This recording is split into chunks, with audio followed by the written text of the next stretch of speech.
Bueno, muy buenas noches para todos. Esperamos que estén muy bien. Bienvenidos a la clase número 23 del Sprint 3 de nuestro Bootcamp de DevTools este año 2023. Así que, muchos tres. Así que bueno, vamos a iniciar entonces hoy con un poquito de fundamentos de calidad.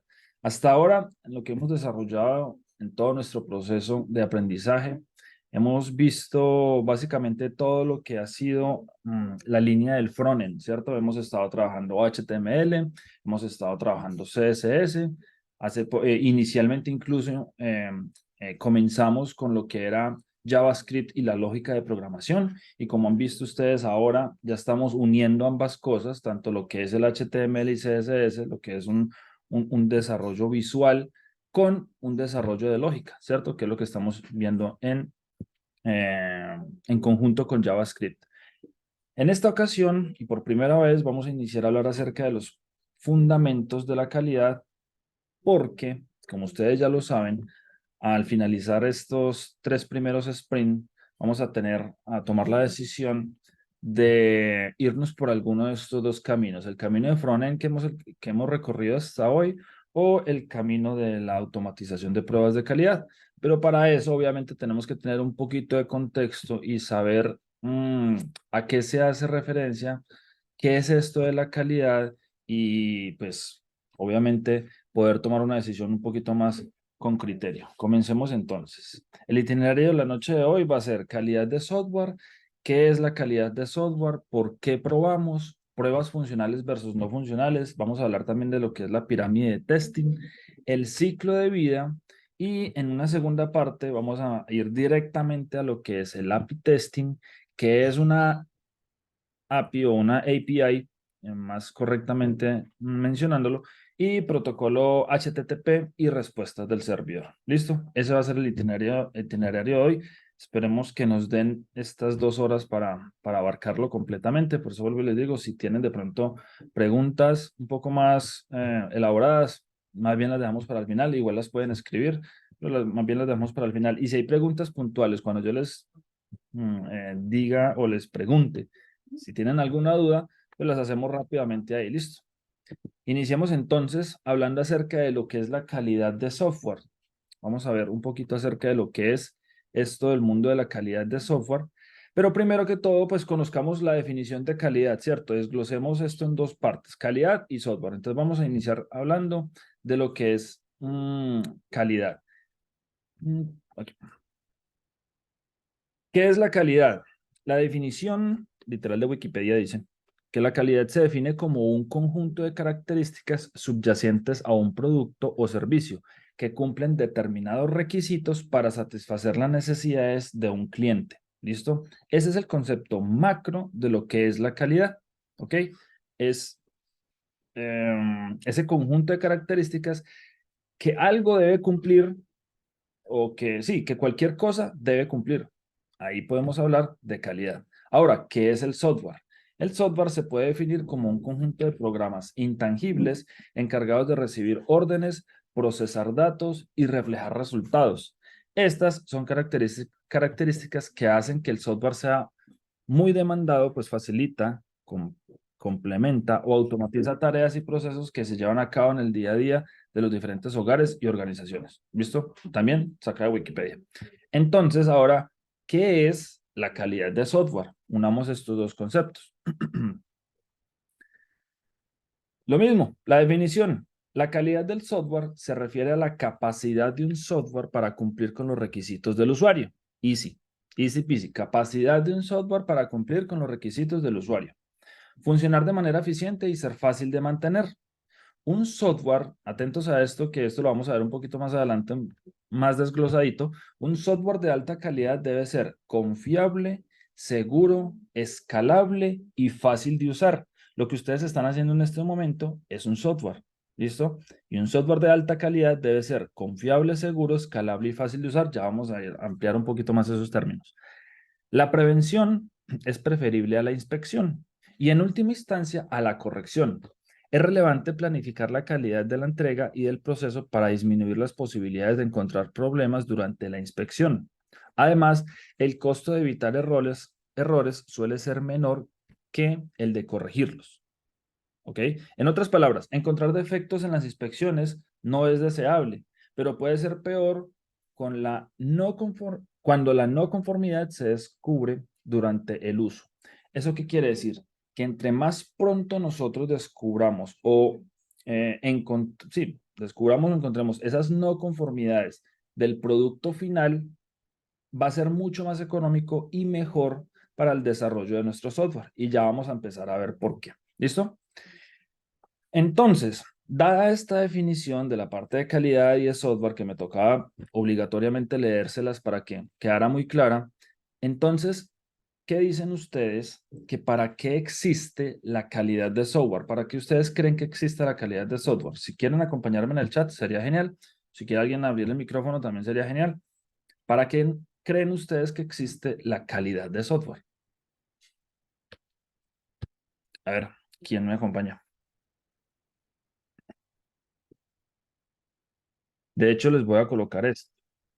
Dale, John Jairo, puedes abrir el micrófono con confianza. Pues el software como igual se utiliza pues para resolver problemas de las personas.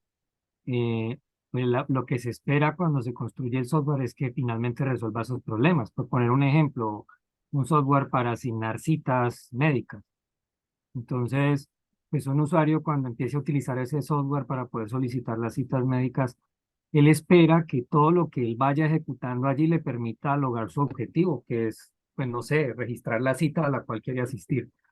Si el software se libera, en este caso el software de citas se libera y presenta fallas cuando los usuarios obviamente lo vayan a utilizar, van a sentir frustraciones y van a haber ya problemas dentro de las reglas del negocio, en este caso pues de una clínica o de una EPS. Entonces, pues, ¿qué sería en este caso o qué se espera de la calidad de software? Pues que esos fallos en producción o en los momentos de uso por parte del usuario se minimicen al punto de que pues, casi no existiesen, aunque el 100% de la calidad no se logra pues, en ninguno de los aspectos de las empresas, ¿no? Pero entonces creo que, en fin último, de la calidad de software es evitar que el usuario sienta frustraciones y no logre los objetivos con el software para el cual fue construido. Y antes de liberarlo, pues se espera garantizar esa calidad mediante procesos pues, de pruebas. Correcto, básicamente hasta aquí la clase del día de hoy. Muchas gracias. No, mentira, no. Muy bien, John Jairo, exactamente. Esa es una definición muy completa y conglomeraste casi que todos los puntos que vamos a tocar a continuación acerca de lo que es la calidad de software y para qué existe. Wilfredo nos decía que para hacer más fácil su estructuración y por ende facilidad de mantenimiento. Y Juan Camilo nos dice para mitigar el margen de error o incluso anular las fallas producto del error humano, especialmente ahora en estos tiempos de furor de la IA, de la inteligencia artificial. Exactamente. Vamos entonces a empezar a desmenuzar por qué existe o por qué, sí, bueno, por qué existe la calidad del software, por qué probamos. Y creo que una imagen vale más que 1000 palabras. Inicialmente vamos a ver muchas de las maneras o muchas de los por qué probamos. Uno de los por qué probamos, el primero que generalmente viene a la mente, incluso uno de los más importantes, es para encontrar bugs. Para encontrar bugs. ¿Qué es un bug? Vamos a ver entonces qué es un bug. Les voy a contar aquí la definición de bug primero, que dice que es el término que se utiliza coloquialmente para describir cualquier tipo de fallo o error en el correcto funcionamiento de un programa. Les comento un poquito de historia para contextualizar las imágenes que están viendo. Según varias fuentes, la palabra bug empezó a ser usada para describir este tipo de errores en dispositivos electromecánicos a principios del siglo XX, o sea, hace bola de años. Incluso Thomas Alva Edison ya había usado la palabra bug en 1878 como sinónimo de errores y problemas, o sea que tiene un origen incluso anterior. Pero resulta que el primer bug informático fue encontrado en 1945 causado por una polilla, que es la que ven ahí pegada en esa cinta, aquí, pin, pin, pin. Un bichito, literalmente, que se encontraba en los contactos de un relé de una computadora Mark II. Esa computadora Mark II es esa computadora que está, o que inicialmente estuvo en la Universidad de Harvard. Allá tenían esta computadora gigante que, para su sorpresa, toda esa sala de cómputo solamente corría un programa, imagínense. Entonces, ese computador que corría este programa, se le metió este bichito en el relé número 70, que fue encontrado por esta mujer. Dice que el hecho de que una polilla se metiera en los relés generó falla del programa, porque por entonces los computadores no eran multitasking y ejecutaban solamente un programa. La polilla fue descubierta por Grace Murray, una operadora de esta computadora. Ella sacó la polilla, reinició la computadora y todo volvió a la normalidad, siendo también la primera programadora con la capacidad de debuguear de la historia. Entonces, pues, algo cómico dentro de la historia también. Luego, y en honor al descubrimiento, se popularizó el término bug como error de software no forzado. ¿Listo? Entonces, em, uno de los principales por qué probamos realmente es este. Para inicialmente, como los que desarrollan son humanos, para inicialmente encontrar fallas en esos errores que de pronto humanos hayan cometido a la hora de escribir código. ¿Listo? Pero no solo probamos para encontrar errores, que eso era lo que les quería mostrar. Precisamente, recordemos lo que habíamos visto inicialmente, que un software de alta calidad debe ser confiable, seguro, escalable y fácil de usar, ¿cierto? Entonces, para eso también existe la calidad de software, o para eso también probamos, para asegurarnos que un software haga lo que el usuario necesita que la aplicación haga. Y a esto le podemos llamar confiabilidad. ¿Será, por ejemplo, que mi aplicación es segura? O sea, que los datos de mis usuarios son seguros dentro de mi aplicación, ¿cierto? Entonces, para eso también, obviamente, probamos, para testear la seguridad de una aplicación. Ya hablamos de la confiabilidad, qué tan confiable es o sea, qué tanto mi usuario puede confiar en mi aplicación y qué tan seguro está lo que mi usuario me confió dentro de mi aplicación, dentro de mi desarrollo, ¿cierto?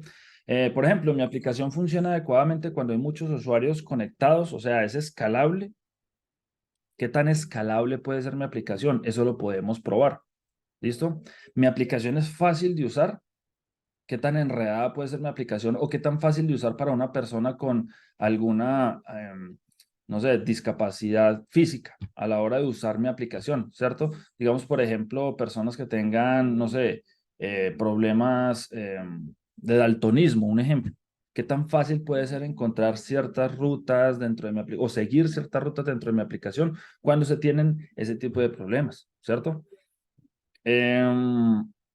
Escalabilidad, pregunta Juan Camilo. Escalabilidad es qué tan grande puede volverse mi aplicación sin que eso me genere problemas a futuro. O sea, mi aplicación corre con 100 usuarios, igual que como correría con 1000 o con 10.000 o con 100.000 o con 1.000.000.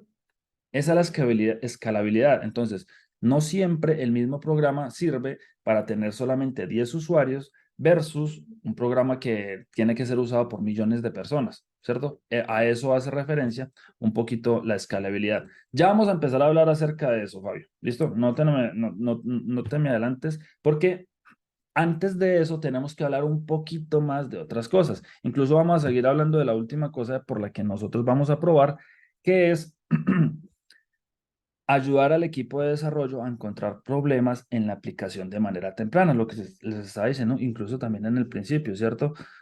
Buscamos bugs, pero también buscamos de manera temprana ayudarle al equipo de desarrollo a descubrirlos.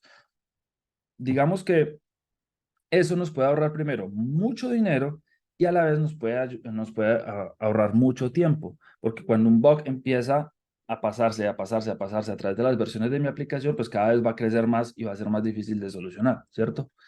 Entonces, em, estas son las maneras o estos son los porqué principales de la calidad del software, ¿cierto? Ya entendimos por qué estamos probando.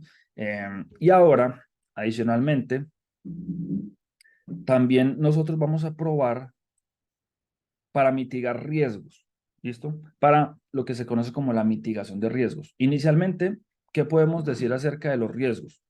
Y les presento aquí una tablita que les puede ayudar mucho. Toda falla tiene una probabilidad de ocurrir. Entonces piensen ustedes en una falla de una aplicación, de cualquier aplicación, y piensen ustedes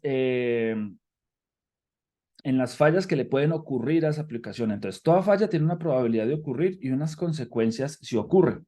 A esto le llamamos riesgos. De tal manera que pronosticar el riesgo nos ayuda a saber la cantidad de prueba que debemos hacer en ciertas partes de la aplicación y bajo qué ambientes. Un ejemplo, una aplicación bancaria. Una aplicación bancaria, un día, no sé, cualquiera, eh, puede que no tenga riesgo de que colapse su servidor, que se caiga, o bueno, en fin.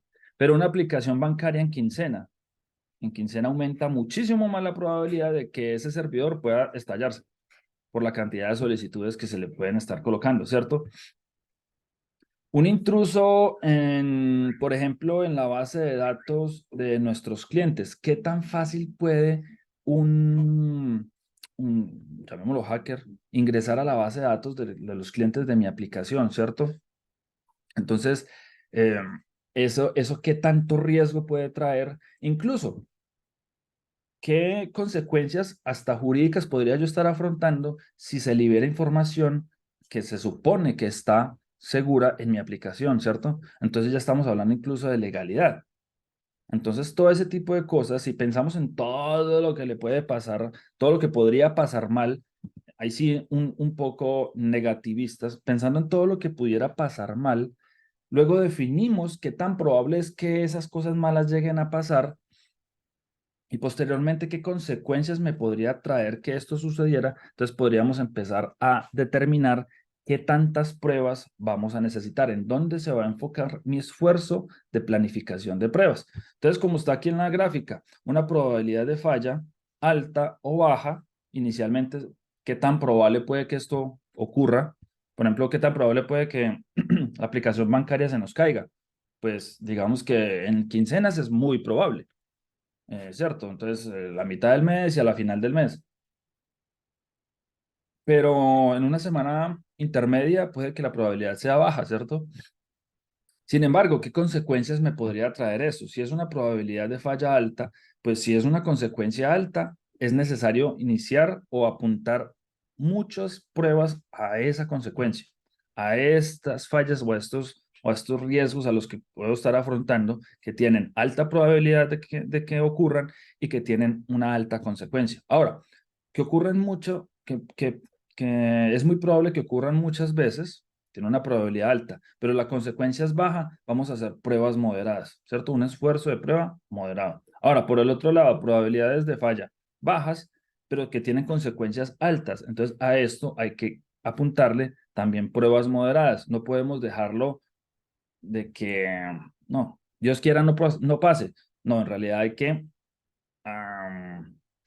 digamos que apuntalar todo el riesgo, hay que pensar en todo lo que puede salir mal y si las consecuencias de eso son altas, a pesar de que la probabilidad sea falla, tenemos que tener un esfuerzo de prueba en este punto en específico. Y si la probabilidad de bajas, perdón, si la probabilidad de fallas es baja, la consecuencia es baja, pues entonces realizaremos pocas pruebas en estos riesgos que podemos tener. ¿Listo? Ahora sí, como Fabio nos estaba diciendo, vamos a entrar a hablar incluso de lo que son las pruebas funcionales y las pruebas no funcionales. ¿Listo? Mm, Esto lo vamos a empezar a ver para empezar a analizar también de qué manera vamos a determinar nuestros riesgos. Podemos empezar a abordar incluso riesgo por riesgo, ¿cierto? Ya pensamos en qué cosas pueden salir mal, qué tan riesgoso puede ser, si es de alta probabilidad, baja probabilidad, si es de alta consecuencia, si es de baja consecuencias. Y ya con las pruebas funcionales y las pruebas no funcionales podemos empezar a determinar cómo vamos a probar eso. ¿Listo?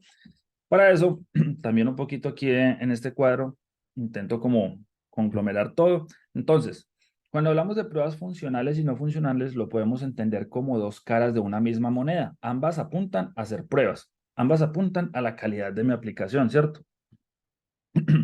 Es ver nuestra aplicación desde los puntos de vista distintos con el mismo objetivo, asegurar precisamente la calidad. Entonces, las pruebas funcionales describen el comportamiento del software. Son pruebas, las de aquí desde este lado, son pruebas que apuntan exclusivamente a lo que debe hacer el sistema. ¿Listo? Las pruebas funcionales es a lo que debe hacer el sistema.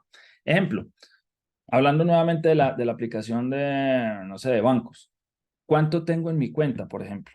¿Cierto? Eso es algo que debe mostrarme mi aplicación. Entonces, ¿cuánto tengo? El saldo de mi cuenta. Me lo debería mostrar la aplicación. Hacer transacciones, ¿no? Necesito enviarle dinero a una persona o recibir dinero. Entonces, pues, ¿qué debe hacer? Mostrarme esas transacciones ahí, ¿cierto? Eso es lo que debe hacer la aplicación. Las pruebas no funcionales, por el otro lado, describen el rendimiento o la usabilidad del sistema y su enfoque se dirige más a el cómo el sistema debería funcionar, ¿cierto? Ejemplo, cuántas peticiones aguanta mi servidor sin caerse, cuántos usuarios puede tener la aplicación al tiempo y bueno, todo este tipo de cosas que me habla no tanto de la parte de lo que la aplicación debe hacer, sino cómo se desempeña la aplicación a la hora de hacer esas cosas que debería hacer, ¿cierto? Por ejemplo, y les traigo aquí al lado y lado ejemplos pequeños de pruebas funcionales y de pruebas no funcionales. Por ejemplo, las pruebas unitarias. Las pruebas unitarias o también llamadas como pruebas de unidad se encargan de probar el comportamiento unitario de cada componente de nuestro código. Probar un botoncito, probar un input, probar, bueno, cada componente pequeño y separado de nuestro código se le hacen pruebas unitarias. Posteriormente vienen pruebas de integración que me sirven para verificar las interacciones entre varios componentes. Incluso podemos hablar de el servidor y la parte de frontend, ¿cierto? ¿Cómo hago yo para ver cómo se integran, o estas pruebas apuntan más bien a cómo se integran ambas cosas, cómo se integran la base de datos con la interfaz de usuario, por ejemplo? ¿Listo? Las pruebas de aceptación las hace el cliente para validar que nuestra aplicación funciona como debería. Por ejemplo, ahí hay otra, aquí en la parte de pruebas funcionales, una prueba de aceptación. Por ejemplo, una prueba de regresión que se encarga de verificar que el sistema continúe funcionando luego de actualizaciones en la aplicación. Por este lado, digamos, de las no funcionales, está, por ejemplo, las pruebas de carga. ¿Cómo se comporta mi aplicación si tengo 1.000 usuarios, 10.000 usuarios, 1.000.000 de usuarios? ¿Cómo se comporta la aplicación? ¿Funciona igual? Por ejemplo, lo que nos estaba mencionando ahorita Diego, las pruebas de estrés. ¿Cómo se comporta la aplicación si le hago muchas solicitudes al tiempo? Ese es un tipo de prueba también. Pruebas de usabilidad, pues qué tan fácil es de usar una aplicación, lo que estamos hablando ahorita, por ejemplo, de las personas que sufren de daltonismo o que personas que no pueden o no, digamos que los ojos no le dan para altos y bajos contrastes, entonces todo ese tipo de cosas, qué tan, qué tan usable puede ser mi aplicación por todas las personas que de pronto no tengan o que posean una capacidad especial, ¿cierto?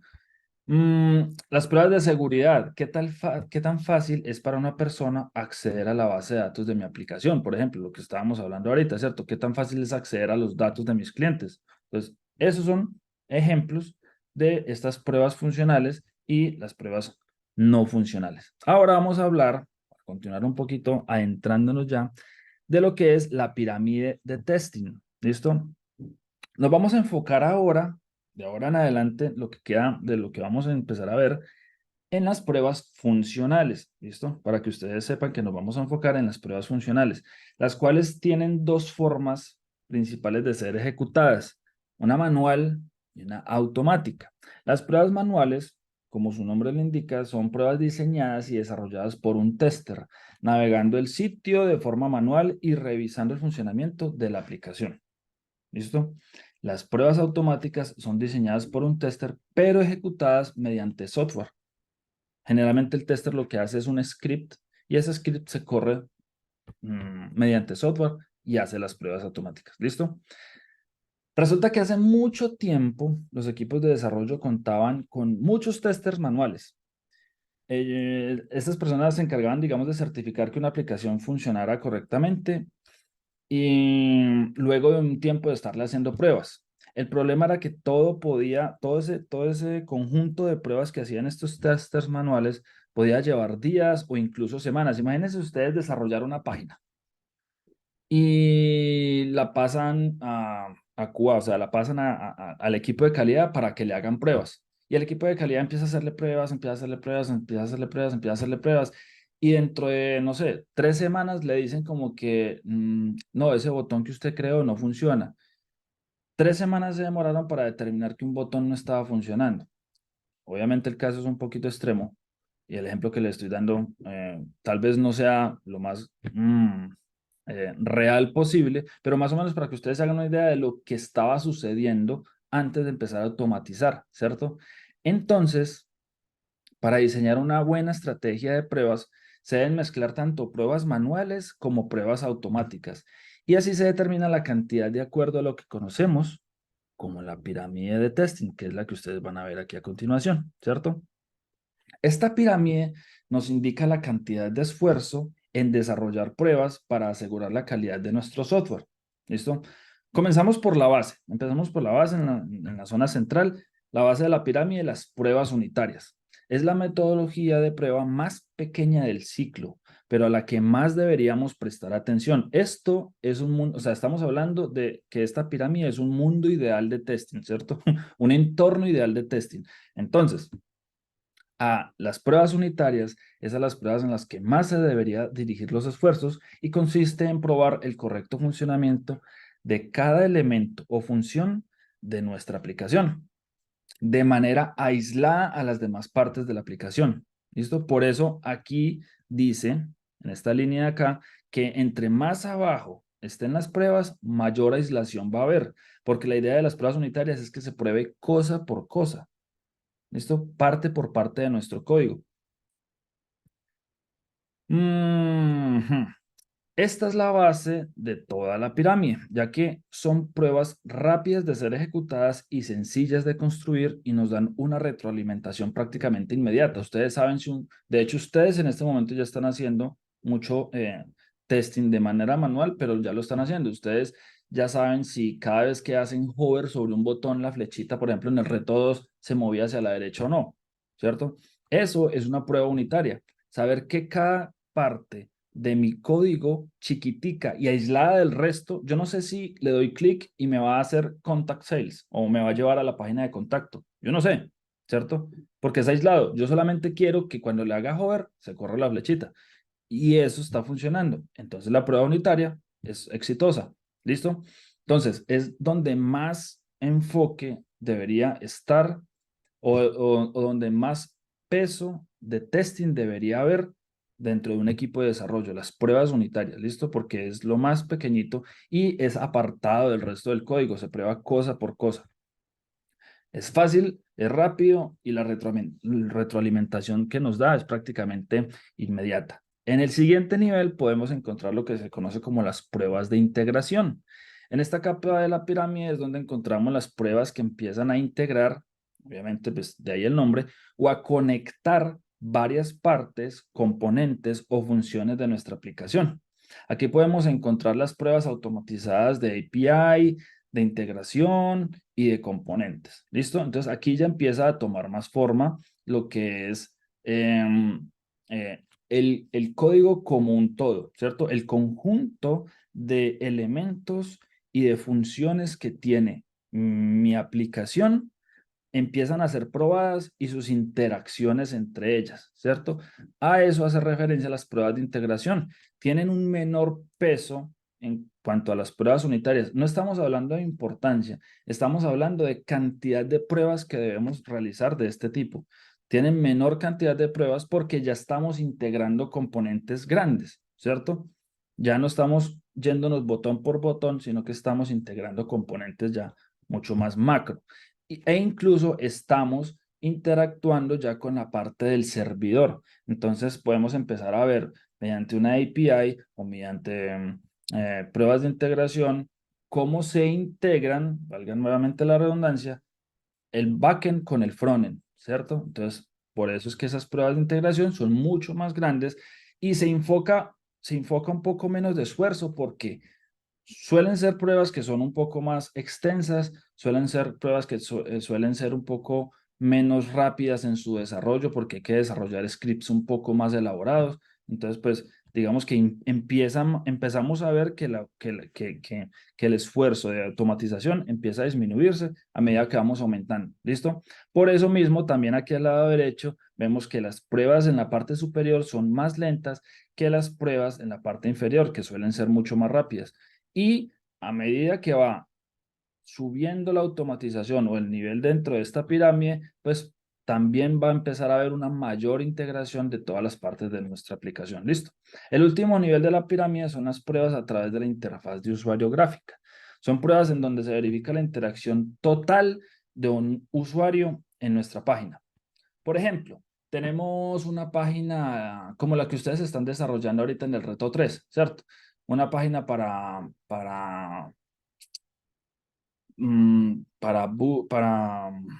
ay, ¿cómo es que se dice book? Para, ay, se me olvidó la palabra. Reservar, algo así. ¿Señor? Reservar. Para reservar hoteles, muchas gracias.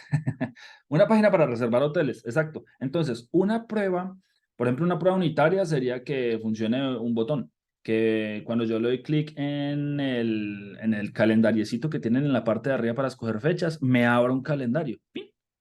Eso sería una prueba unitaria, ¿cierto? Una prueba de integración puede ser que cuando yo le pido los hoteles de Argentina, me salgan solo los de Argentina, que cuando yo le pida los hoteles de Brasil, me salgan solo los de Brasil. Eso puede ser una prueba de integración. Y una prueba ya de interfaz gráfica de usuario es todo el camino desde que el usuario se sienta, abre nuestra página o nuestra aplicación, reserva un hotel, bueno, incluso hace funcionar los filtros, coloca yo no sé qué, coloca esto, coloca lo otro, le quiero 5 estrellas, con mucho precio, con poco precio, de esta fecha a esta fecha, todo el asunto. Este me gustó, lo selecciono, lo añado al carrito, coloco método de pago incluso, y me llega la confirmación. Eso es una prueba de interfaz de usuario gráfica, o sea, es una prueba que ya abarca toda mi aplicación. Por tal motivo son pruebas que pueden ser muy extensas y por eso se le dedica la menor cantidad de esfuerzos en un plan de automatización de pruebas. Por último, vemos en la parte de arriba una nubecita, no es un mensaje Illuminati, vemos en la cima una nubecita que representa las pruebas manuales, las cuales los testers se encargan de desarrollar y que con el tiempo se van a determinar si forman o no parte de nuestra suite de automatización. ¿Por qué? Porque es que no todo lo que se prueba se automatiza. Les coloco un ejemplo del día a día real, en este caso personal, mío. Resulta que una vez me colocaron a mí a probar, me pidieron el favor de que probara porque los testers manuales con los que yo trabajo no estaban disponibles en ese momento, me pidieron a mí que por favor probara un bug que habían acabado de resolver. Y resulta que el bug era que, hagan de cuenta que teníamos un input en donde yo le colocaba un texto a ese input y le daba en una lupita que tenía el input buscar, pero al darle clic no funcionaba. Pero cuando le daba doble clic sí funcionaba, o sea, al segundo clic funcionaba. Entonces, me pidieron a mí que verificara que ese bug ya estuviera resuelto. Voy yo precisamente, verifico, correctamente ya estaba resuelto, pero no es necesario automatizar esa prueba. O sea, finalmente resolvimos un bug, lo pasamos allá a producción y listo. Simple y sencillamente se soluciona de esa manera. No todas las pruebas manuales se tienen que automatizar. Muy probablemente ese bug em, resuelva algún otro test automatizado previamente, ¿cierto? Pero no quiere decir que precisamente ese bug tiene que ser automatizado de inmediato después de que se realiza, no todos. Entonces, esa nubecita representa toda esa cantidad de pruebas en las que finalmente, cuando se determina por el equipo de calidad de un equipo de desarrollo, pues ahí es donde obviamente se coloca en alguna de estos lugares. Resulta que hoy en día, como les decía, esto es la teoría y esto es muy ideal, pero muchas veces sucede que podemos encontrar equipos de desarrollo que utilizan algo que se conoce como la paradoja del cigarrillo. ¿Qué quiere decir? que esto en vez de ser una pirámide es una sola línea. Hagan de cuenta como esta. ¿Qué quiere decir? Que la misma cantidad de pruebas unitarias son la misma cantidad de pruebas de integración y la misma cantidad de pruebas de interfaz de usuario gráfica. Eso es una, bueno, eso depende mucho obviamente del contexto del equipo de desarrollo y qué estén probando, pero en realidad eso no es una buena práctica de acuerdo a la teoría, porque se busca es que haya mucha cantidad de pruebas unitarias, un poco menor de pruebas de integración y mucho menor de pruebas de integración gráfica, por lo que ya vimos, ¿cierto?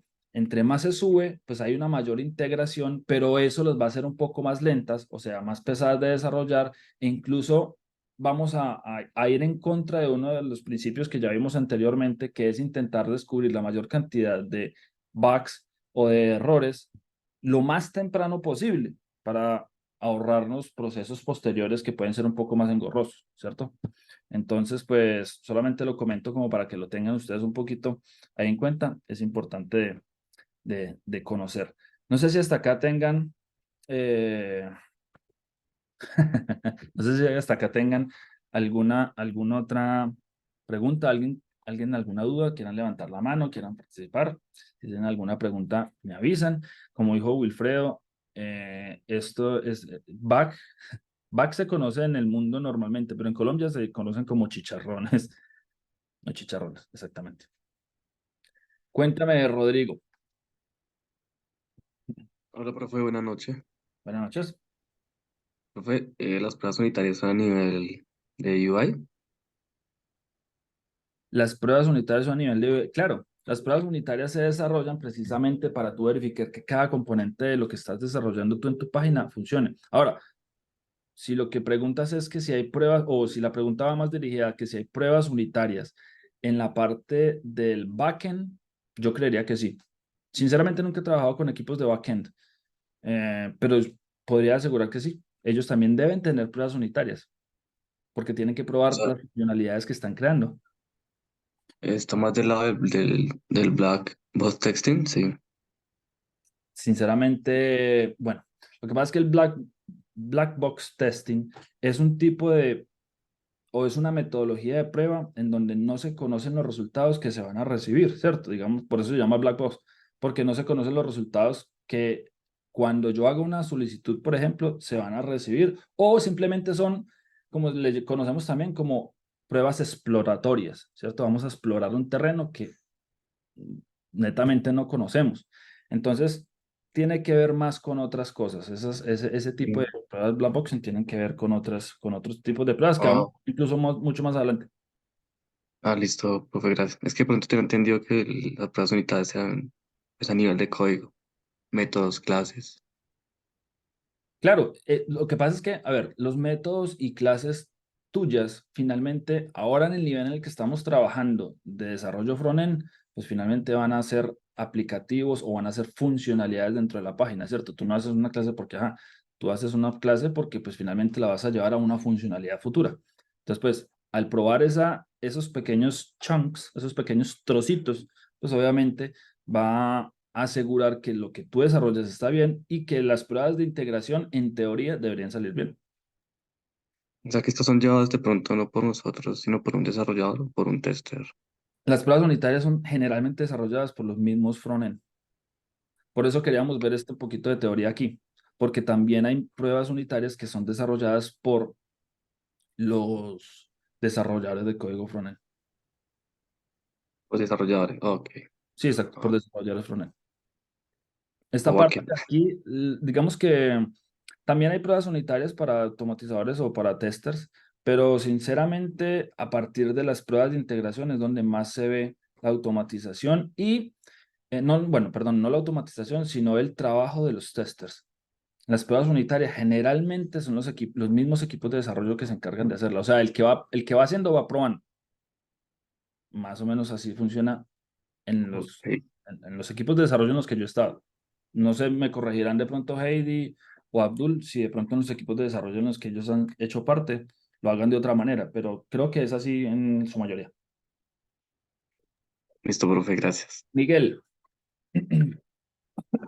Buenas noches, Dani. buenas noches. Eh, Dani, una preguntita, digamos, con respecto a este campo de la automatización, digamos, para el desarrollo de una aplicación o de una página, o bueno, de todas estas funcionalidades, digamos, creo que tiene que ver, creo que se tiene que levantar una documentación sobre requisitos funcionales y requisitos no funcionales. Digamos que la automatización, digamos, aquí los testing que se hacen, ¿van basados en respecto a eso o de pronto, digamos, uno tendría que mirar qué es la parte funcional y cuál es la parte no funcional? Eso, sinceramente, Miguel, lo definen, digamos que incluso, y como lo vamos a ver un poquito, de hecho, las siguientes diapositivas, eso lo definen generalmente los clientes y el equipo de desarrollo, ya, digamos, por ejemplo, los encargados del equipo de desarrollo. ¿Qué pruebas funcionales vamos a hacer? ¿Cómo las vamos a hacer? ¿Y dónde están los dependiendo de la escala de riesgos que tengamos, pues, qué tanta carne en el asador vamos a colocarle a las pruebas funcionales y a las pruebas no funcionales? Entonces, eso básicamente es definido tanto por el cliente como por los encargados de los equipos de calidad dentro de los equipos de desarrollo. Ah, listo. Vale, Dani, muchas gracias. Vale. John Jairo. ¿Y qué mano manitas? Sí, te quería preguntar, era el diseño como tal, la planeación del software como tal, que creo que está muy ligada a esta pregunta, a la pregunta anterior, que son todos los requerimientos que va a cumplir el software en cuanto a objetivos finales que va a lograr el usuario y todas estas cosas, son documentación que nosotros, que estamos viendo ahorita el proceso de pruebas, vamos a tener acceso a ellas para poder definir nosotros mismos las pruebas que se requieren o eso ya viene como un insumo. ¿Verdad? Estas son las pruebas que hay que realizar. Ya usted se encarga de cómo llevar eso, no sé, a una codificación de automatización o cómo se da ese empalme. Ok, en el caso puntual de nosotros acá, tenemos carta abierta en este momento. Lo que sí digamos que nosotros les vamos a dar a ustedes son las herramientas, que va a ser el framework que vamos a utilizar y cómo utilizarlo, ¿cierto? O sea, cómo hacer pruebas automatizadas en ese framework. Eso es lo que le vamos a enseñar a ustedes. Pero ustedes son los que van encargados de definir qué pruebas van a hacer, cómo las quieren llevar, cuántas quieren, bueno, creo que también les definimos en el reto cuántas van a hacer como mínimo. Pero pues ustedes también pueden decidir en qué punto o de qué manera hacer las pruebas, ¿cierto? Si abordarlas por un lado, si abordarlas por el otro, si mirar de pronto, eh, mm, sí, básicamente ustedes mismos van a hacer su propia documentación de la parte de testing que vamos a hacer en este reto. Ahora, en los equipos de desarrollo, ¿cómo se hacen? Obviamente hay, digamos que, juntas dentro de estos equipos grandes de calidad con el cliente, obviamente, en donde empiezan a idear o a planear más bien, dependiendo de los riesgos, pues empiezan a planear primero qué herramientas o frameworks son los que van a utilizar y por qué, ¿cierto? No todos los frameworks son los mismos. Es más, te lo pongo un ejemplo. Yo trabajo con un framework que se llama Playwright, ¿cierto? Es muy nuevo. Y este framework, Playwright, tiene muchas características geniales y muy chéveres, incluso tiene para mobile testing y bueno, eso tiene un poco de cosas. API testing también tienen, bueno, en fin, tiene muchas características este framework. Pero resulta que para un equipo de desarrollo en otro país, en otro equipo y que desarrollan otras cosas, pues tal vez no sea útil o eso trae obviamente unos costos, tanto de incluso conseguir desarrolladores en esas tecnologías como hacerle un mantenimiento también a ese código y hacer también obviamente esas instalaciones dentro de mi línea de desarrollo, dentro de mi código general, dentro de mi repositorio. Entonces, pues también analizan hasta qué punto esos costos pueden compensar el hecho de que empecemos a utilizar un framework un poco más nuevo, ¿cierto? Entonces, te lo digo es porque muchas personas prefieren utilizar frameworks como Mocha o, por ejemplo, como Selenium, que son frameworks, llamémoslos viejitos, pero son ultra poderosos. O sea, esa vaina todavía da batalla como un tremendo, porque son muy buenos, son muy robustos, tienen muchas sí, aplicaciones.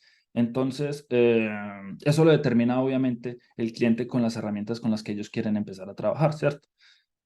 Em, En el caso de ustedes, pues vamos a trabajar con Cypress y vamos a dejarles carta abierta para que ustedes decidan qué pruebas van a desarrollar. ¿Listo? Pero pues eso incluso también les va a dar a ustedes la idea de empezar un plan de calidad, que puede ser algo que les puede funcionar también para más al futuro.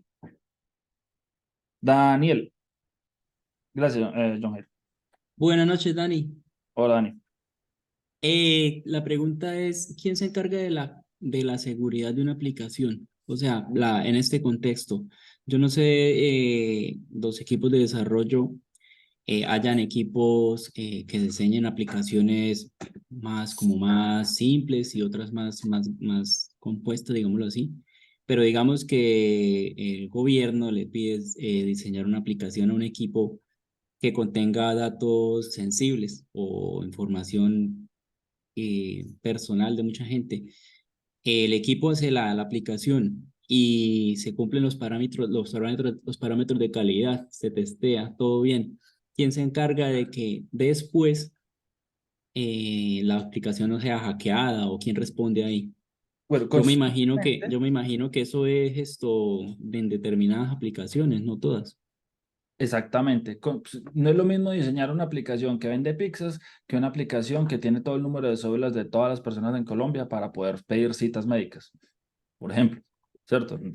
Para pedir cita, Sí. para pedir una pizza tú necesitarás, bueno, sí, obviamente información sensible como el teléfono y la dirección, pero pues es algo que incluso pues, a pesar de que, vuelvo y lo digo, son datos sensibles, no es tan crítico como tener incluso hasta el RH tuyo, ¿cierto? Que lo puede tener una EPS. ¿A qué voy? El hecho es que, como tú acabas de mencionar, no todas las cosas, o incluso, no es lo mismo diseñar un juego que va a tener como mucho la conexión de tu Facebook y que digamos que tu Facebook solo tuviera tu nombre y tu correo electrónico es mejor esta comparación, a una aplicación en donde, del gobierno donde pide citas médicas, ¿cierto? O los extractos bancarios, como acaba de decir Wilfredo, exactamente. Entonces, dependiendo mucho de qué se va a desarrollar, depende también el nivel de seguridad que se va a utilizar. Ahora, todo eso hace parte del backend. Sinceramente, yo no tengo experiencia en backend, tampoco, o sea, no he desarrollado ni tampoco tengo mucho contacto con la parte de backend todavía, pero sé que los equipos de seguridad, bueno, primero, obviamente sí conozco acerca de pruebas de seguridad, las pruebas de seguridad se desarrollan y por eso se automatizan, para que continuamente estén probando qué tan fácil puede ser, eh, digamos que vulnerado la seguridad de mi sitio, de mi aplicación. Y esas pruebas, obviamente, como me dan unos resultados constantemente, llamémoslo tú diariamente, pues diariamente yo puedo estar viendo que la aplicación sigue corriendo de manera bien, ¿listo? También hay otros equipos que se encargan de estar analizando métricas para ver los accesos, para ver las solicitudes a la aplicación. Entonces, todo eso empieza a darme también como un, como, Mapeo. sí, como un mapeo, como una manera de poder entender cómo mi aplicación está siendo usada y si esos datos no es normal que tengo una aplicación para hacer domicilios aquí en Colombia y resulta que a las 3 de la mañana, digamos que a mediodía y a la tarde me llega a 1 millón de solicitudes, pero a las 3 de la mañana resulta que me llegaron 5 millones de solicitudes. Eso no tiene sentido porque es una aplicación en Colombia y a esa hora pues que van a estar pidiendo domicilios, ¿cierto? Entonces, ese tipo de cosas, esos saltos en las solicitudes y todo eso, siempre hay un equipo, obviamente también está automatizado, en donde se detecta esos comportamientos anormales y se activan alarmas, ¿cierto? Pero entonces, para cerrar ya un poquito la pregunta, ¿quién se encarga de la parte de seguridad? Gente del backend muy tesa, la verdad que tiene como 5 cerebros. Sinceramente, no conozco muy bien del asunto, pero sí sé que hay Listo. muchas pruebas de automatización que se desarrollan para estar en todo momento monitoreando lo que, pues, lo que haya que monitorearse para verificar o para asegurar la seguridad de nuestra aplicación. Muchas gracias, profe. Terminamos con David esta serie de preguntas y continuamos porque ya ahora sí estamos bien de tiempo. Gracias, Daniel. Hola Dani. David. Mi duda más que todo va con lo de usabilidad y facilidad de uso. ¿Por qué? Porque ¿Ustedes trabajan de la mano con los researchers de UX o ustedes van separados? Porque normalmente todo ese testing de facilidad de uso en el research se usa para iterar sobre el desarrollo y que mejoren funcionalidad, pero ¿sus pruebas son más cualitativas o cuantitativas? Entonces, ¿ustedes cómo se integran ahí en ese flujo de investigación y de desarrollo? Esa es como mi duda, más o menos. Pues eso depende mucho vuelvo otra vez al comienzo, de qué se busca con mi aplicación, ¿cierto? Obviamente los equipos de UX son personas que son especializadas en que la experiencia del usuario sea lo más fluida, segura, bonita, fácil del entorno, ¿cierto? Y hay muchas pruebas de UX que también se hacen de manera manual, ¿cierto? Pero hay otras que son más, o sea, digamos que hay otras desde la parte de UX que se escalan para volverlas como funcionalidad, requerimientos, para volverlas requerimientos dentro del desarrollo. ¿Eso qué quiere decir? Por ejemplo, el equipo de UX se dio cuenta de que nuestra página no tiene modo oscuro. Puede que el modo oscuro no sea algo que me vaya a quitar o me vaya a poner, pero después de las 6 de la tarde a muchas personas como a mí nos gusta manejar el modo oscuro en nuestras aplicaciones para que no me queme los ojos cuando desbloqueo el celular, ¿cierto? Eso de la parte de UX, como que, ok, cool, pero entonces eso no va más a la calidad, o eso no digamos que no apunta a la calidad tanto de mi software o de mi aplicación, más sí a la experiencia que las personas van a tener. Por ende, como hace parte de la experiencia, pues de cierta manera, o sea, inicialmente no hacía parte de calidad, pero como hace parte de la experiencia, pues también empieza a a, a ser parte de calidad en el hecho de que vamos a hacer que nuestra aplicación sea fácil de usar en horas nocturnas, por decirlo de alguna manera, ¿cierto? Entonces, ahí empieza la integración. Sin embargo, los equipos de desarrollo son los que deciden, incluso los jefes de desarrollo, los jefes de todo el equipo de desarrollo, son los que deciden, vuelvo otra vez, qué van a hacer los testers manuales y qué van a hacer los testers automatizadores. Y digamos, por ejemplo, en un caso tal de, o en este ejemplo que estamos hablando del modo oscuro, ¿hasta qué punto los testers manuales prueban toda una página completa en modo oscuro para ver que todo esté bien, ¿cierto? Y cuando determinan como que no, venga, hay cosas que se deben automatizar, pues ahí es donde ya comienza obviamente en esta pirámide a saberse desde qué punto o hasta qué punto inicia la automatización de esas pruebas en modo oscuro. Porque es que no, resulta que en modo oscuro ahí se le cambió también no solo el modo oscuro, sino el tamaño de la letra. Entonces ya hay esos pequeños cambios que pueden ser pequeños, pero que a grandes rasgos pueden cambiar la experiencia total del usuario. Son parte también de las pruebas de interfaz de usuario. Empezar a verificar que todo tenga incluso los mismos colores de la empresa, y bueno, todo ese tipo de cosas para asegurar que la calidad o para asegurar que la aplicación continúe llevando una línea conforme a la calidad que se estableció originalmente. ¿Listo? Entonces, pues, ya como que para cerrarte, sí se necesita obviamente pruebas en cuanto a ese tipo de cosas que mencionas de la experiencia del usuario, pero sinceramente a mí no me ha tocado por ahora personalmente ese tipo de pruebas. Lo que pasa es que yo ahorita estoy trabajando en pruebas de integración para aumentar la cobertura de pruebas del equipo de desarrollo en donde yo trabajo. Entonces, pues todavía no me han tocado ese tipo de pruebas. De pronto, Abdul, si está por ahí, no sé si le ha tocado pruebas de UX, así como para compartir. Si no, pues bueno, ahí te lo dejo más o menos, David. Eso era lo que te podría... Hola, Daniela, ¿me escuchan? Sí, No, como tal no. De UX directamente no, puro ah, UI. exacto. John Jairo, cuéntanos, ya estamos sobre el tiempo ahora sí. Hay que moverle. No, cortico. Lo que iba como a complementar de lo que estabas diciendo ahorita, yo me acuerdo que cuando trabajaba como del lado del cliente hacia una organización, eh, en esas pruebas que se hacen más con el usuario final o con el cliente, empezaban a salir cosas que para la percepción del cliente eran fallos o bugs. Resulta que eran nuevos requerimientos porque realmente era que se les había olvidado algún comportamiento que se esperaba de algo y entonces lo querían incluir como si fuera un error. Eso a este nivel de lo que estamos haciendo nosotros no se evidencia porque nosotros nos ceñimos, entendería yo, a lo que está en los mockups y en las definiciones pues que nos entregan para desarrollar o para testear, ¿cierto, Daniel? Eso es un meme, John Jairo. Lo que acabas de mencionar es un GIF.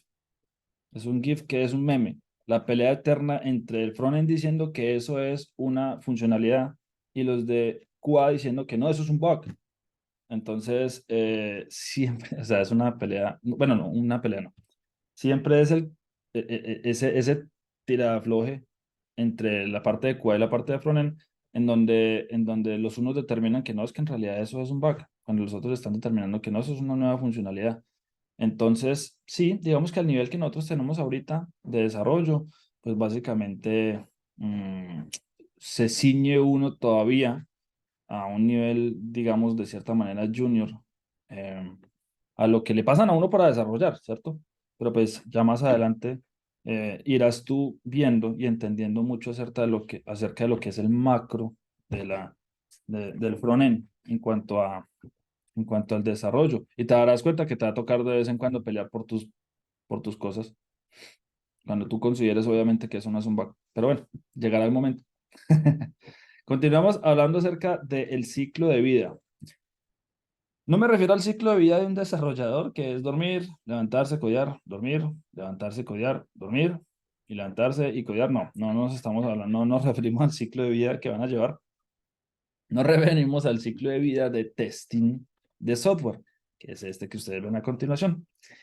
El gráfico del ciclo de vida del testing de software nos muestra las etapas iniciales de desarrollo y sus respectivas pruebas de validación en orden de tamaño. Entonces vamos a iniciar desde la parte izquierda, aquí del ciclo de vida, no, perdón, aquí, del ciclo de vida de desarrollo, de arriba hacia abajo. Inicialmente, este es el ciclo de vida del desarrollo de una aplicación en donde se definen los requerimientos, posteriormente el diseño funcional del sistema, después el diseño técnico del sistema y finalmente las especificaciones de los componentes que van a componer, valga la redundancia, los componentes que van a ser parte de mi aplicación para, obviamente, terminar todo en código. Por eso es que es la base de esta gráfica. Toda la parte del código va a ser la base de lo que estamos desarrollando, ¿cierto? Y a partir de ahí comienza el ciclo de vida del testing con las pruebas unitarias, que las pruebas unitarias lo que hacen es validar las especificaciones de los componentes que se desarrollaron, ¿cierto? Las pruebas de componentes validan el diseño técnico del sistema, las pruebas de sistema validan el diseño funcional del sistema y las pruebas de aceptación son ya hechas, como nos decía ahorita John Jairo, precisamente por el cliente para validar que se cumplan los requerimientos que inicialmente se definieran. ¿Listo? Entonces, esta imagen, llévensela mucho para toda su vida, vayan por frontend, vayan por QA, por donde vayan. Este es el ciclo de testing de software. Y ustedes se lo van a encontrar mucho, porque ustedes van a trabajar en esta parte del desarrollo, si van a irse por la parte de frontend, o en esta parte de testing, si se van a ir por la parte de QA. ¿Listo? Y siempre van a hacer pruebas que van a ir validando una etapa de desarrollo y van a ir siendo, digamos que desarrolladas estas pruebas, dependiendo quién sea el interesado en cada una de las etapas del desarrollo. Listo. Todo parte desde el código, pero a medida que va creciéndose o a medida que digamos que va alejándose o se va volviendo más grande, van validando etapas del desarrollo un poco más grandes también. ¿Listo? Y ahora por fin vamos a continuar o vamos a terminar ya con la segunda parte de nuestra clase del día de hoy, que es el API test. Me encanta esa imagen, la de las APIs, así como... ¿Qué es una API? Una API. Recordemos lo que vimos con Daniel acerca del concepto de las APIs en la clase pasada. Yo nuevamente aquí de Wikipedia. ¿Listo? Como concluimos en la clase pasada, acuérdense que una API es como un mesero en un restaurante. ¿Listo?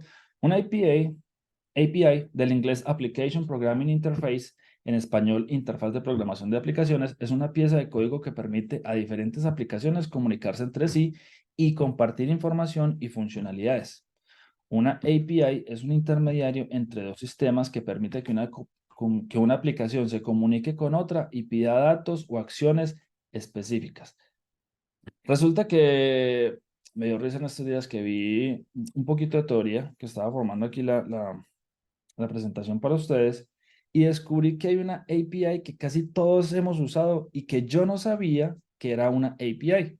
Y es que cuando ustedes, por ejemplo, no sé, descargan un juego o una aplicación que les pide crear la cuenta, muchas veces ustedes han visto que les sale una pantallita que le dice que quiere crear la cuenta con su correo y contraseña o quiere crearla con Facebook, con Google, con Twitter, con esos, cada vez que usted le dan clic a Google, cada vez que usted le dan clic a Facebook, le están diciendo, eso es la interfaz de una API.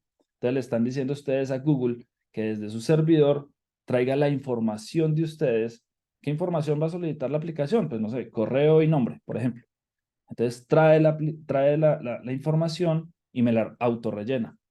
Entonces, eso, por ejemplo, hemos sido casi todos, en realidad todos hemos sido usuarios de una API en algún momento de nuestras vidas. Entonces, pues, acuérdense que hablábamos acerca de que nosotros éramos como el cliente, la API era como el mesero, nosotros le hacíamos la petición al mesero, el mesero la llevaba hasta el sistema, que es en este caso la cocina, y regresaba obviamente con la respuesta de la cocina, generalmente exitosa con nuestro pedido, ¿cierto? Ahora, ¿cómo nos comunicamos con esa API? ¿Cómo nos vamos a comunicar con este mesero, ¿cierto? A través de algo que se conoce como protocolo HTTP. Podemos decir que el protocolo HTTP son todas las reglas de juego que deben seguir el frontend y el backend para comunicarse. Uno de los protocolos más comúnmente usados y conocidos es el protocolo Hypertext Transfer Protocol o protocolo de transferencia de hipertexto o simplemente HTTP. ¿Listo? Entendámoslo como el lenguaje que vamos a usar con el mesero, ¿cierto? ¿De qué manera le vamos a hablar al mesero? El formato como le vamos a hablar al mesero. ¿Cómo tenemos que enviar esa petición a través de esa API? Existen así en esta comunicación un HTTP request, un HTTP solicitud, existe una solicitud HTTP y un HTTP response, una respuesta de HTTP. Entonces vamos a empezar con la HTTP request. Para eso debemos hablar de los métodos del request primero. Entonces vamos a hablar primero de HTTP request, de la solicitud que nosotros enviamos, ¿listo? Para eso vamos a iniciar hablando de los métodos. HTTP request methods. Resulta que en el protocolo HTTP, que es el protocolo que usa la internet, por eso es tan famoso porque ustedes siempre, estoy seguro que todos hemos visto alguna vez HTTP, generalmente HTTPS, que es lo mismo pero más seguro. Es con un protocolo de encriptación. Encontramos diferentes métodos o lo que conocemos también como verbos HTTP. Eso ustedes lo van a encontrar también como verbos HTTP. Y cada uno indica una acción que la API va a dirigir al servidor para obtener una respuesta. Dentro de los más famosos están los que tenemos aquí en la pantalla. El método GET, que solicita una representación del recurso especificado. Mejor dicho, las solicitudes que usan GET solo deben recuperar datos y no deben tener ningún otro efecto. En pocas palabras, el GET me sirve para recuperar uno o varios recursos. ¿Listo? El GET. Entonces, método GET para recuperar recursos, para traer, para pedir. Por eso, GET es pedir. Entonces, para pedir cosas al servidor. Método POST. Envía datos para que sean procesados por el recurso identificado en la URL de la línea petición. Los datos se incluirán en el cuerpo de la petición. A nivel semántico, está orientado a crear un nuevo recurso, cuya naturaleza vendrá especificada por la cabecera Content Type. En resumen, POST me sirve para crear un nuevo recurso. Para de contar. ¿Listo? También está patch, que su función es prácticamente la misma de put, el cual sobrescribe completamente un recurso. Se utiliza para actualizar de manera parcial una o varias partes. Entonces, patch actualiza un recurso existente. ¿Qué es la gran diferencia con put? La definición de put es envía datos al servidor, pero a diferencia del método post, la URI de la línea de petición no hace referencia al recurso que los procesará, sino que identifica los propios datos. Otra diferencia con post es semántica. Mientras que post está orientado a la creación de nuevos contenidos, put está más orientado a la actualización de los mismos, aunque también podría crearlos. Entonces, put se utiliza, el método put se utiliza para actualizar. Y si cuando llega la solicitud allá, es un método put, va a actualizar un elemento, el elemento no existe, lo crea, diferente de patch. Patch te retorna un error si el elemento no existe. ¿Listo? Y delete, borrar un recurso. ¿Listo? Existen muchos más métodos, pero pues estos 5 son los que más frecuentemente se usan. Existe el método head, el método trace, el método options, hay un método que se llama connect. Entonces, pues, hay muchos otros métodos, sí, pero pues básicamente estos son los cinco que más vamos a utilizar y que vamos a ir manejando a través de lo que es el testing e incluso también en las páginas que ustedes van a empezar a crear de ahora en adelante, todos los proyectos que ustedes creen de ahora en adelante. ¿Listo? Ahora, si de esta manera tal vez no es totalmente claro, veámoslo con un ejemplo. Veámoslo como verbos, los verbos HTTP. Entonces, cuando estamos hablando, digamos, por ejemplo, en este ejemplo tenemos una página de empleados, ¿cierto? Entonces, ustedes ven API/employees. El HTTP verb, vamos a utilizar, por ejemplo, un verbo get para esta URI a API employees y lo que esperamos que nos devuelva el servidor es una lista de los empleados. Entonces, vamos a obtener la lista de los empleados, gets list of employees. Cuando le damos un get, pero le adicionamos el 1, nada más nos va a traer los empleados que tengan el ID 1. ¿Listo? Entonces, un get, cuando se le adiciona, pues, algo más.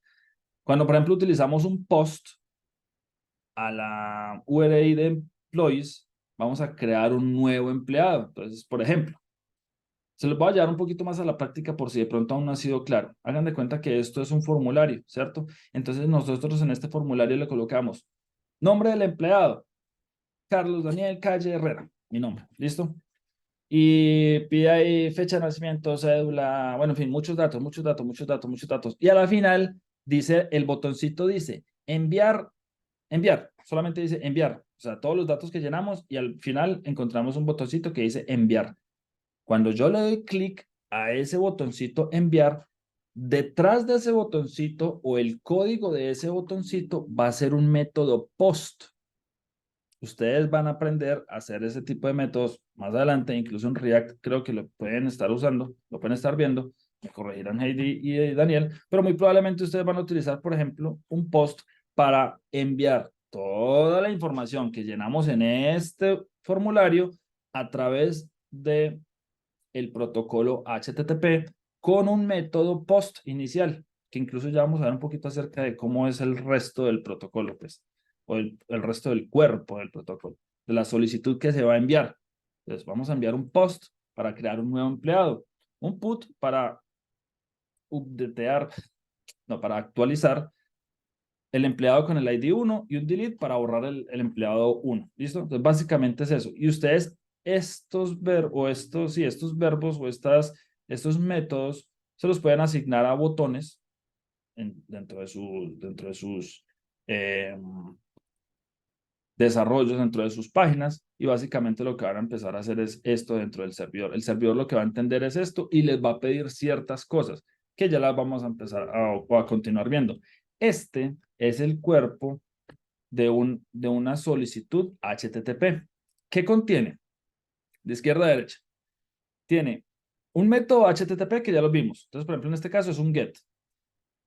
La URL del recurso o la URI del recurso la tenemos aquí, explore, en este caso /explore. Tenemos la versión del HTTP, en este caso es HTTP/1.1. ¿Listo? Esa es la parte inicial de esta solicitud. Siguiente parte, el HTTP request headers, los headers. Entonces, ¿qué headers pueden haber? Podemos, en este caso está el host que dice hashnode.com y accept language, acepta inglés. Pero, por ejemplo, pueden haber headers como, no sé, como un token de seguridad, ¿cierto? Que tenemos que solicitarle primero al servidor el token de seguridad para poder que el servidor nos responda algo. Si al servidor llega una solicitud sin la llave, él dice, no, papi, usted Sí, muy bonito, me encontró y todo, pero usted no tiene la llave, devuélvase por donde vino, porque pues obviamente no. Y lleve de una vez este código, que ya les voy a mostrar cuáles son los códigos de respuesta. Entonces, eso hace los headers de las solicitudes HTTP. Y el body. En este caso, el body, por ejemplo, está vacío porque un get solamente, como lo vimos ya anteriormente, solamente solicita información, ¿cierto? Entonces, uno le puede hacer get a una URL, pero los get no llevan body. Los que sí llevan body, por ejemplo, son los posts. Los posts, por ejemplo, para crear el empleado, en el ejemplo que vimos, necesita llevar ese método post, necesita llevar un body con mi nombre completo, mi cédula, mi correo, mi teléfono, los datos que me haya pedido, foto, entonces la URL, la foto, bueno, en fin, lo que sea que necesite yo mandar por un método post, obviamente va a ir en el body. ¿Listo? Hasta ahí, correcto. Ahora, esto se fue y viene desde el servidor el HTTP response. Esta es la respuesta de los servidores. Entonces, ¿qué es lo primero que encontramos? El HTTP version. De la versión del HTTP, entonces él nos dice, estoy trabajando en la versión 1.1. ¿Listo? Y nos muestra un status code, en este caso 200 y OK. ¿Listo? Ya vamos a ver la lista de los status code. Por ahora, sepan que hace parte de la respuesta de un servidor. También tiene unos headers, el HTTP Response Headers. Por ejemplo, en este caso, nos está diciendo que el servidor es Apache, que el e-tag es 5142, un tag que nos envió por algo. Accept ranges, bytes. Él acepta, ¿en qué rango acepta la información? Bytes. Y el content type dice que es un texto en HTML, entonces me está retornando un HTML. Entonces, automáticamente, cuando yo recibo esa respuesta, ya sé que me llega un HTML. Incluso aquí en el HTTP request, yo también le puedo decir, hey, le estoy mandando un JSON. Y lo mismo me puede decir, hey, le estoy respondiendo con un JSON. ¿Listo? Aquí en Content Type, eso hace parte de los headers. Y en el body, pues va a ir el JSON, o en este caso va a venir el HTML con la información que yo le estaba solicitando. ¿Listo? Ese es el cuerpo, o ese es el formato, el protocolo, el formato del protocolo de la respuesta de un servidor. ¿Ok? Y estos son los códigos de respuesta HTTP. ¿Listo? Están divididos en 5 categorías principales, ¿cierto? Los más usados de aquí de estas categorías son los 200, los 400 y los 500. Estoy casi que completamente seguro que cada uno de ustedes en su vida ha encontrado un 404. Incluso ahorita en el reto 3 creo que han encontrado 404, ¿cierto? Y véalo por aquí está. Dice 404, not found. Entonces, los códigos de respuesta HTTP que inician con 100, los cientos, son respuestas informacionales o de información, ¿cierto? Que traen información. Las respuestas 200 son respuestas exitosas que me están diciendo que la solicitud que yo hice se está respondiendo de manera exitosa y pues obviamente cada uno va a tener, ya les vamos a leer un poquito aquí acerca de lo que cada uno de eso significa, pero los que vienen con 200, vamos bien. Si viene con 300, hubo algún tipo de redirección. Si viene el status code 400, quiere decir que hubo un error de parte del cliente. ¿Listo? Y los status code con código inicial 500 son errores de servidor. Entonces, como estamos viendo aquí a la derecha, tenemos información, todos están de cientos a 199, en este caso, por ejemplo, o 299, o sea, terminan en 99, pero no están todos definidos, obviamente. Hay muchos que están ahí como para, si en el futuro se van a inventar alguna respuesta de servidor, ahí lo van a poder colocar. Pero por ahora tenemos lo que es el 100, que es continuar, Switching Protocols el 101, Processing el 102, Early Hints el 103. Eso para que ustedes vean qué significa. Ahorita les paso un link en donde pueden ustedes ir y navegar y encontrar todos los códigos y la explicación de uno por uno. ¿Listo? ¿Que esto es necesario aprenderse la memoria? No. ¿Por qué? Porque finalmente son pocos los códigos que vamos a encontrar en nuestro día a día, ¿cierto? Entonces, pues tampoco es necesario, obviamente, estar así como eh, con esto en la mente. Igual, ustedes van a empezar a darse cuenta, y si de pronto alcanzamos ahorita a trabajar un poquito de Postman, se van a empezar a dar cuenta que esto es muy fácil de determinar, porque incluso vienen en colorcitos. Entonces, los 200 vienen en colorcito verde, los 400 vienen en colorcito rojo, entonces pues como que me van indicando que las cosas van bien o que las cosas van mal, ¿cierto? Y muchas veces incluso la misma respuesta trae, aparte de 200 o 201, 202 o de 404, me trae un cuerpo que me está diciendo específicamente qué es lo que está pasando en algunas ocasiones, ¿cierto? Algunos servidores son muy pulidos, otros simplemente no responden 404 y ya. ¿Listo? Ya te doy la palabra. No, mentira, no. Creo que de una vez. Está muy bien de tiempo. Cuéntame, Sí, John. sí, te iba a preguntar, ¿el manejo de estos errores desde el frontend, algunos se maneja? Sí, de hecho, ¿O todos son manejados, o bueno, o si se manejan desde el backend? sí, de hecho, por ejemplo, a ver, te coloco un ejemplo. Tú trabajas para una empresa que, no sé, pongamos el ejemplo de los hoteles que están ustedes desarrollando, ¿cierto? Entonces hacemos reservas de hoteles. Entonces tenemos una empresa que reserva hoteles y todo muy lindo y tan. Resulta que le acomodamos, no sé, digamos que ya no vamos a tener filtros, sino que una página, una línea de buscar, ¿cierto? Entonces un buscador con una línea ahí que dice busca tu hotel favorito y el loguito de search. Entonces tú colocas ahí, no sé, hotel Las Colinas Manizales, un ejemplo. Entonces le das buscar, ¿cierto? Cuando tú le das buscar al hotel Las Colinas Manizales, él envía a través de un post todo eso al servidor. Y el servidor llega y busca en su base de datos y dice, papi, no, pero Hotel Las Colinas no existe. Un ejemplo que no existiera. Hotel Las Colinas no existe. Entonces él te va a retornar con un código que te va a decir, no, es que yo no encuentro ese hotel. Probablemente un 404, no lo encontré. No, eso o sea, no está encontrado. Entonces, ¿qué pasa? Tú puedes coger, tú puedes agarrar, de hecho se llama cache, tú puedes agarrar ese código de error que te está trayendo el servidor y puedes hacer muchas cosas. Así como lo agarraste, lo sueltas y lo botas. Entonces simplemente el usuario le da clic en buscar y aparentemente cargó la página, pero le hizo scroll de para abajo y pues vio los mismos hoteles. ¿Esta vaina qué pasó? O le sale ahí como no, ni siquiera nada. O sea, si lo votaste, no va a salirte absolutamente nada. Simplemente llegó la respuesta pero tú nunca viste nada. No pasó nada.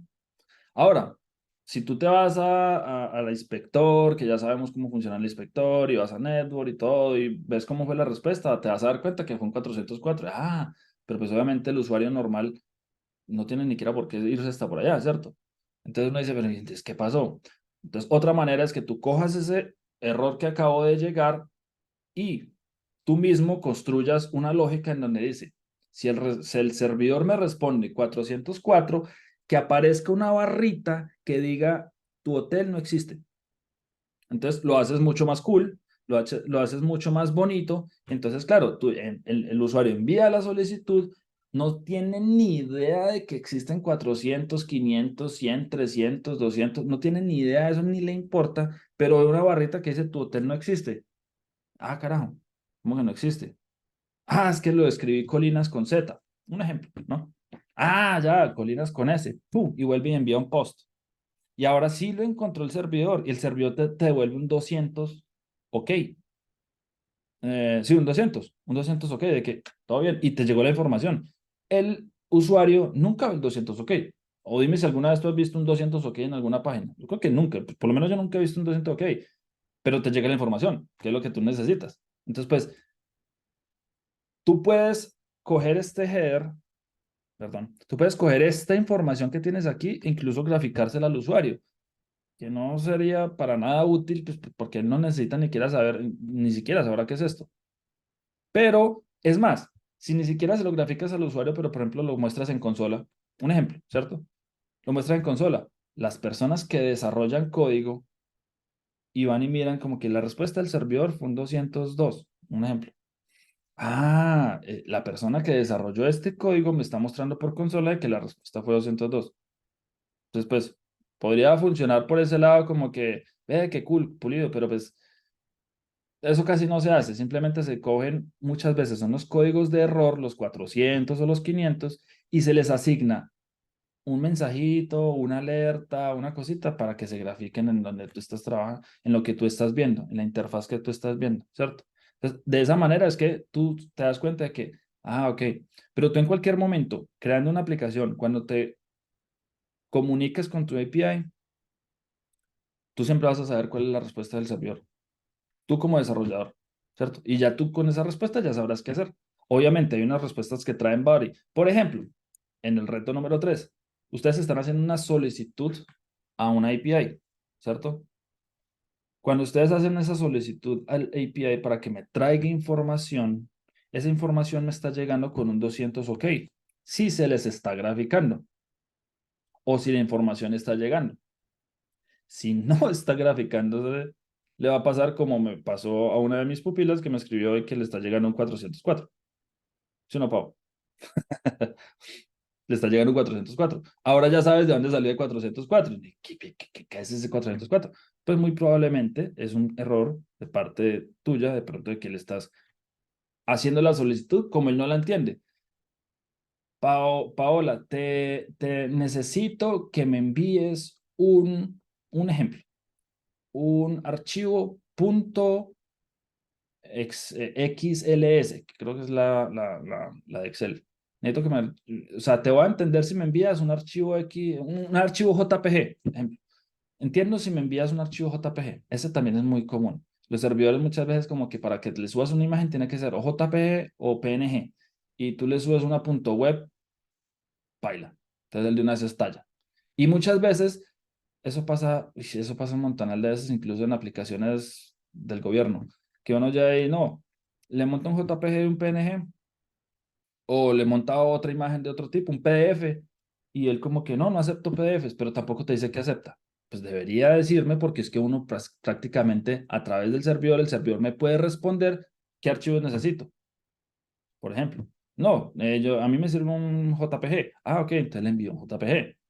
Pero entonces grafíquemelo, señor frontend. Grafíqueme, muéstreme un mensajito que me diga, no seas burro, no mandes un PDF, manda un JPG, que es lo que yo entiendo, o lo que yo quiero para este campo.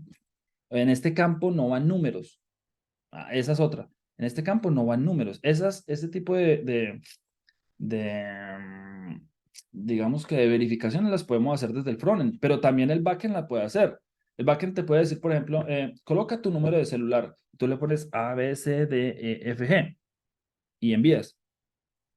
Si el frontend te le deja pasar, digamos que el frontend no le hizo una validación a ese campo, el backend te va a devolver como que, oye, te pedí un número de celular, no el nombre de tu mamá.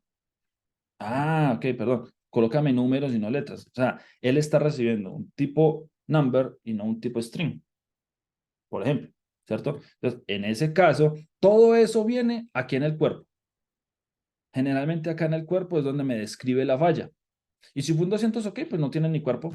Como que todo fine, todo lindo. O bueno, no, ni siquiera un 200, ok. Un 200 ok, si viene con cuerpo. Un 202, por ejemplo.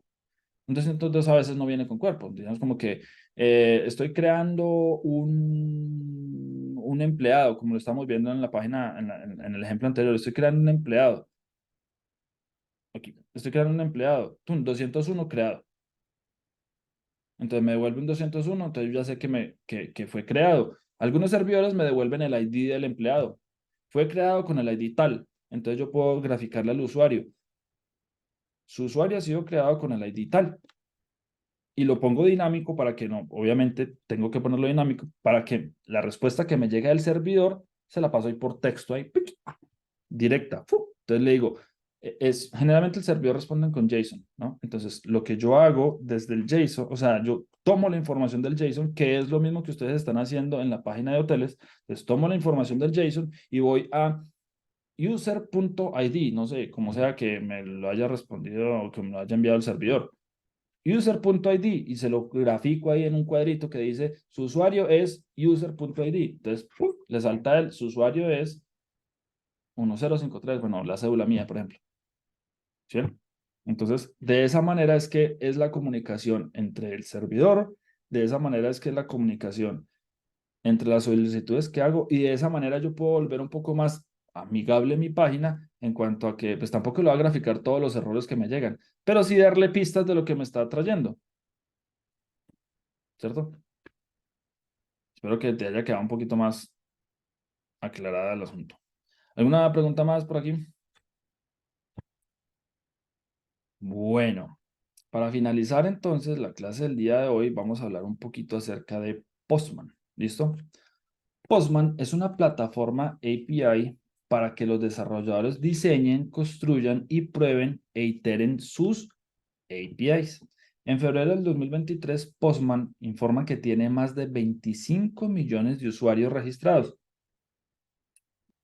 y 75,000 API abiertas, lo que, según afirma, constituye el centro de API público más grande del mundo. Entonces, no nos empecemos, no inventemos la rueda, simple y sencillamente trabajemos con la herramienta más grande que hay en este momento para hacer pruebas de API, que se llama Postman. ¿Listo? Aparte es medianamente sencilla de utilizar. Por hoy no vamos a ver más tema.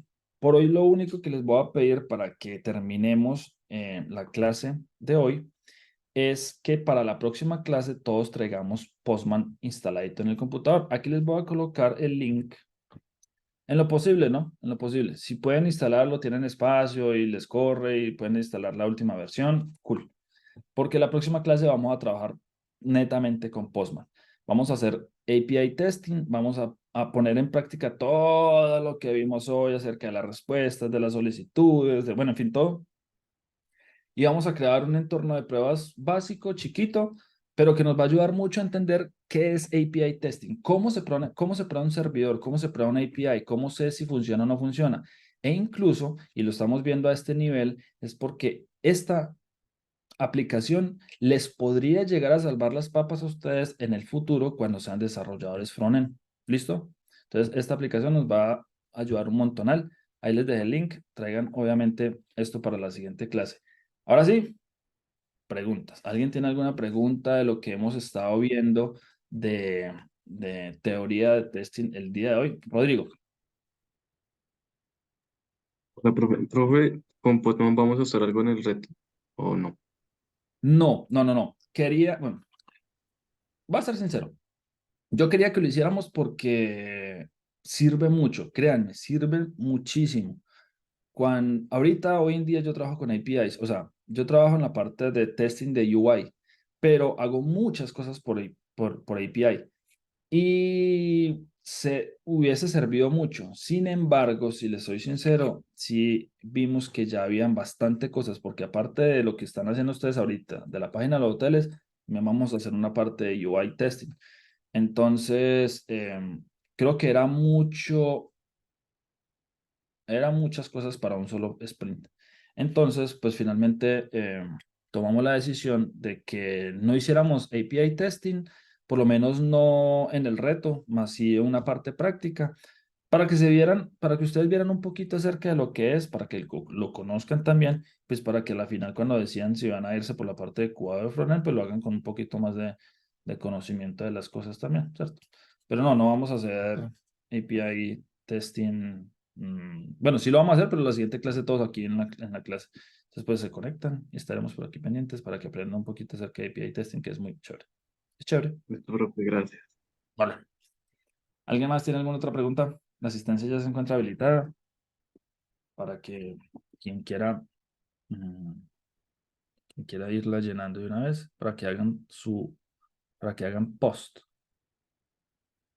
y se llene ahí en la API con su información. Dani, una pregunta. No, Espérame, porque es que acá. si quieres, bájale un poquito más. Ya. Dani, yo por ahí estuve leyendo, tú hablabas de validación en las diferentes etapas cuando uno va haciendo testeo Ujú. y leyendo un poco por ahí encontré que hablaban de verificación. ¿Es lo mismo o hay alguna diferencia entre validación y verificación? A este nivel es lo mismo. O sea, finalmente es la misma historia. Verificar, o sea, validar que lo que se desarrolló sea lo que se quería desarrollar. O verificar que lo que se desarrolló cumple con las expectativas que teníamos al iniciar la etapa de desarrollo. Pero pues, Ah, ok. obviamente yo sé que Si tú buscas verificar y validar, va a ser distinto. O sea, la definición de diccionario de las dos palabras va a ser distinto, pero verificar y validar a este nivel, como te digo, pues da la misma historia. Ah, ok. Listo, Dani, gracias. Pueden colocar en el tema de hoy, Da- pues, Daniel, qué eh, pena, ¿me o permites de ahí fundamentos. una explicación rapidísima de eso? Sí, O sea, es importante que lo sepan porque pues obviamente si les preguntan en una entrevista pues lo pueden saber. Es lo siguiente, validación hace referencia a validar que la entrega técnica que está haciendo el desarrollador cumpla, o sea, técnicamente cumpla con lo que se le está requiriendo. O sea, va más enfocado al requerimiento técnico. Y la verificación hace énfasis en verificar lo que el cliente está pidiendo. Es, entre comillas, muy parecido, pero pues tiene ahí una diferencia técnica muy chiquita, pero pues por eso los pueden coachar en una entrevista. A la final uno no practica eso, ¿no? Entonces, pues porque en la práctica se sale, pues uno no se fija en eso, simplemente lo hace ya. muchas gracias, Abdul. Genial. Entonces ahí ya conocieron la diferencia entre validar y verificar. Muy bien. ¿Algo más? ¿Alguien O sea más? que la próxima clase es netamente Postman, sí. Sí, señor, vamos a ver Postman. De hecho, ustedes me van a mostrar Postman. Me gustan más esas clases así. Vale, y son dos últimas clases para ver Cypress, sí. Ya después de esa ya empezaríamos con Cypress, básicamente. Bueno, con la parte de UI test. Vale, listo. Gracias. ¿Algo más? Muchas gracias a todos entonces por haberme acompañado en esta noche, por haber estado acá. Gracias gracias por continuar y no rendirse. Sé que ha sido un proceso fuerte para muchos, la gran mayoría que veníamos desde cero, pero estoy seguro que si ustedes hacen en retrospectiva una mirada hacia atrás de lo que hemos avanzado desde el momento en que iniciamos hasta esta clase número 23, creo que hemos avanzado mucho. ¿Listo? Nada, que Dios los bendiga, cuídense mucho, una feliz noche y nos vemos entonces con el favor del Señor la próxima clase. Ay, quédense un momentico, yo tengo aquí la grabación. Ah, espera, está por aquí.